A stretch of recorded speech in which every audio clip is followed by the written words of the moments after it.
let's talk about agriculture in Nigeria. Nigeria has a huge landmass, almost 1 million square kilometers of land across the entire country. But more importantly is the fact that different parts of the country is very blessed with fertile land and excellent weather to be able to produce different sorts of plants, cash crops, different fruits that all over the world are very much coveted. What we experience, however, is that the people who have devoted their time and their resources and their lifetime to cultivate these crops do not often get the support that we need. One episode from Influence Studios went to Ondo State and had a conversation with one of the farmers. However, when you go down to the roots, and you can see that in the documentary from Influence Studios here, that when you have conversations with people at the grassroots, the actual farmers who have acres and hectares of land cultivating these crops, this is not some fictitious paper farm. They do not get the support that we often hear from the federal level that is going to the farmers. I'll give you an example. The federal government today has spoken very excellently about the need to turbocharge our agricultural sector. And very recently it was announced that 132 billion naira was going to be devoted to support farmers, to get them going. We have farmers across every corner, every crevice of the Nigerian map. But what is often noticed is that majority of the real farmers at the very grassroots do not get that intervention from the federal government. People that are collecting all these benefits are the people that doesn't have any farm. This is farm. Different factors are responsible, but we don't want to dwell on what the challenges are. If we have, as of today, a government that is very keen to get the agricultural sector powered up, what can we do to really change the narrative and create big results in a space of 2 weeks, 2 months, 6 months, and be able to turn around and say we have an effective structure and system that channels government intervention into agriculture, that ensures that every naira and kobo is accounted for and it actually filters down to the farmers. Some of the conversations that the Influence Studios documentary would show is about the fact that while the top line interest rate that has been subsidized for farmers are great, are catchy, there are many other administrative fees, some other hidden fees that when you put together make it completely impossible or not economically rational for the farmer to put themselves on the line. Because once of on a Greek, where is 1 digit, that is below 10, pay 9% in it. But our factors in me to once of coach insurance, want to say loan bond. But to much hero will report to 35% per annum. Even upfront, you know, I can buy interest here. In comes the NYSC program. One of the courses that is studied in Nigeria is agricultural economics and extension. To summarize, the goal of agricultural economists and extension professionals is to take economic intervention programs of government, of other private entities to the farmers, the latest information on agricultural practices, cultivation, the best methods to produce the highest yield possible to get the best bang for their buck. We could create from the already existing NYSC team, we could create a team of 200 core members in every state of the Federation. These core members will be composed of agricultural economics and extension graduates. It will consist of people who studied Nigerian languages. We have professionals who studied our languages, and we often think there is no place for them when there are so many opportunities for them to create a real change in the country. You will go and deal with farmers in every corner of the country. They speak different languages, and we have professionals, graduates who have studied these languages. So we have agriculture, economics, and extension workers. We have Nigerian languages professionals. We have people who have studied sociology and psychology, people who have studied things around change management, people who have learned about human behavior, who can help to bring about change, communication experts. We have graduates who are mass communication graduates, media and communications professionals. We have IT professionals, a team of 200 core members in every state comprised of these professionals. And what will be their job? Many of our farmers are not necessarily savvy and up to speed about the details of how to do the application to get the funds, how to deal with the banks, how to complete forms, how to create cooperative societies, how to form themselves into teams. Instead of us just leaving the federal government up there to figure it out, and the state government partnering with the federal government, but they have many priorities. Why do we not create this team where this team, they are young, they're tech savvy, they want to impact and contribute to Nigeria. They have learned and they've acquired these skills in the university, and now they're able to just go and make it happen. Their singular job for their entire service year will be to focus on this. And so in a scenario where the federal government announces 130 billion naira intervention in the market, in the farmers, to farmers, we can have it properly broken down to say 30 billion is going to cocoa farming, 10 billion is going to millet, 5 billion is going to corn, and we can spread it, cassava, cashew, all of it, and it is clean and clear. These teams will create a website where anybody can go and see the breakdown of the government intervention in agriculture and how this 130 billion naira is being divided across specific crops. And then you go one step further. These core members are going to break it further and map Nigeria and say, cocoa farmers are in these parts of Nigeria, millet there, cassava there, this. And because they map it, then we know where the 20 billion is supposed to go, what part of the map this is supposed to go, what part this is supposed to go. I, as a core member, as part of the team, in a team of 200 in the state, then will divide the state into groups and zones. Take, for example, Kaduna State. If we have 1 billion coming to cocoa farmers in Kaduna State, this is just an illustration. 500 million going to millet farmers, 300 million going to corn farmers, cassava farmers.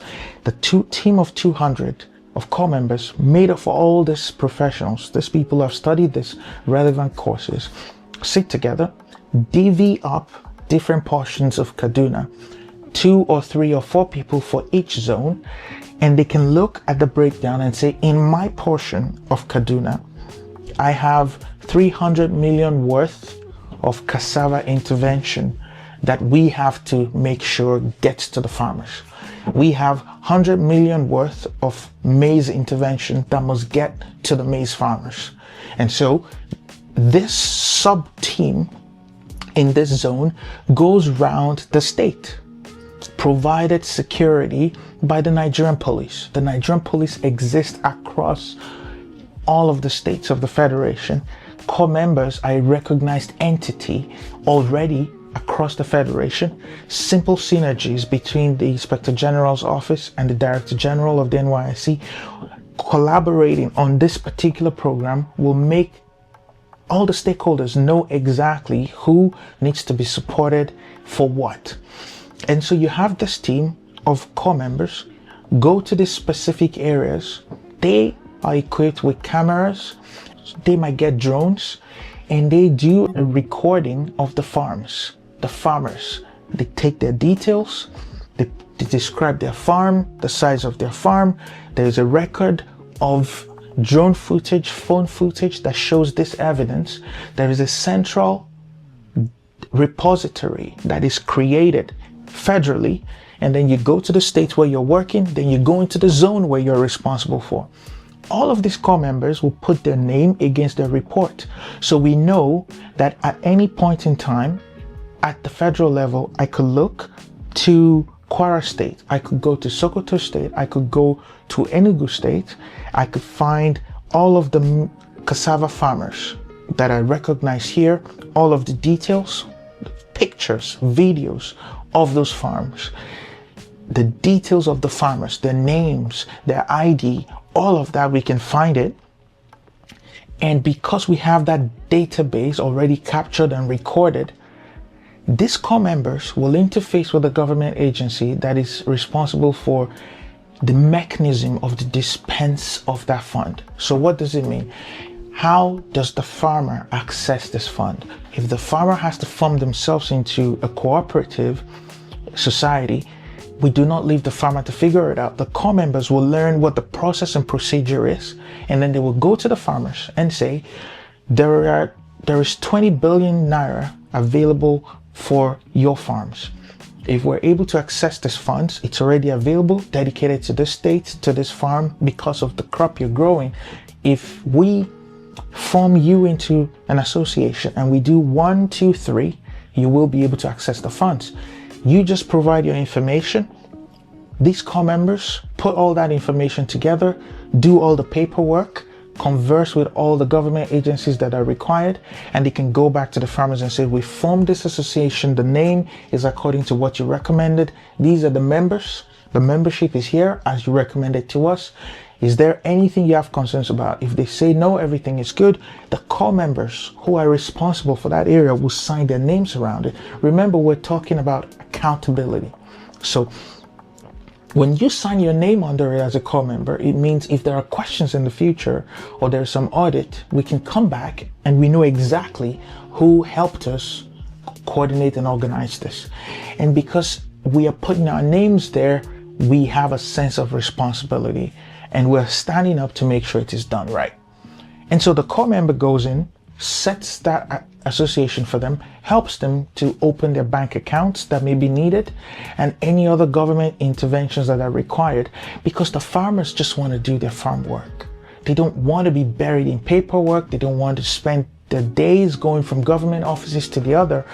But those government agencies recognize these teams that are on the ground through the NYSC scheme.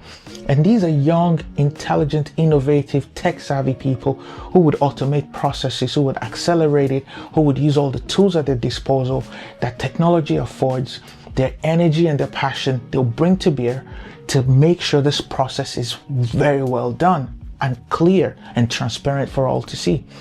If we support these corps members, properly constitute them, and give them the resources to go and do this work, what we will end up having is a very complete, transparent, publicly accessible record of all farmers in Nigeria that are planting cocoa, that are planting millet, that are planting wheat, that are planting cassava, that are raising specific types of food and cash crops across the country.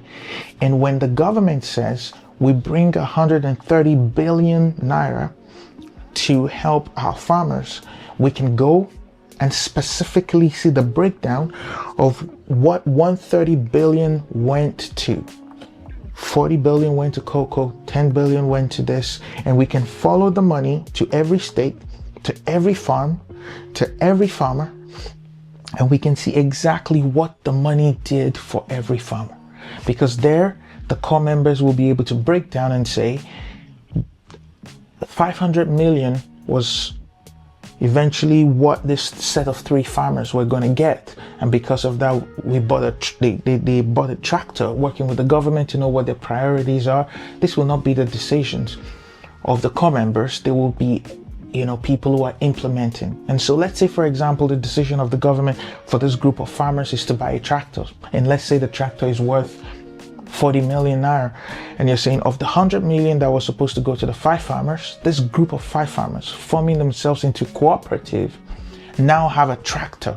And that tractor is 40 million out of the 100 million that would have gone to them from the breakdown that we have from the top. And we can physically see the tractor, and this tractor is used exclusively by this group of 5 farmers. And so they rotate it amongst themselves. You have a first week, you have a second, third, fourth, fifth, and on it goes. Maintenance plan can be planned because, again, you have engineers who are core members who can help you to design a maintenance plan and who can help you to make sure in the space of a year that they are serving to make sure that the maintenance plan is maintained, that the upkeep of the equipment is not compromised on, and they can make that happen. And we can trace it down where every dollar has gone. What that does is, first, it removes the opacity around where the funds are going.